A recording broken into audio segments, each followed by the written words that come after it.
the January 6th Commission has asked for a number of documents from executive agencies pertaining to actions by the prior administration. I believe the deadline for complying with that is tomorrow. Is the administration going to assist in that investigation in the way that they have asked, or are you going to assert executive privilege? For documents from the prior administration? Yes. I would have to check. In your custody. Well, a number of these, though, I know we've had conversations about this before, and I'd have to check with the counsel's office, are not in the White House.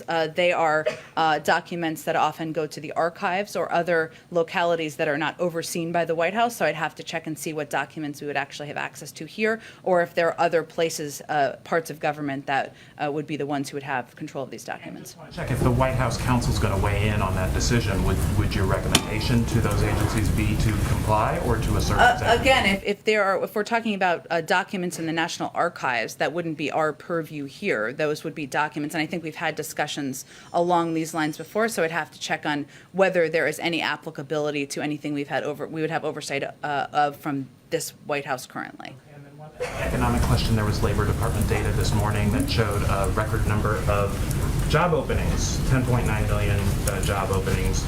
But we also still have millions of people who are unemployed and been sitting on the sidelines for a very long time. Just curious if there's any new approach that the administration is going to take to helping employers get their jobs filled. It's curtailing economic growth. So. Well, I think you're talking about the JOLTS data, Yes. which pertains to July data. So it is a little bit old at this point in time, given we're into September, and we've seen jobs numbers come out in that period of time where we've seen that still an average of 700,000 jobs per month are being created, or people are being matched with jobs in that period of time. Look, I think what we look at is the data across the period of time, across a broad period of time. We know our employers are continuing to look for workers to hire, and worker power is rising as workers have more choices available to them, and that continues to be the case. And we believe that having workers empowered is a good sign.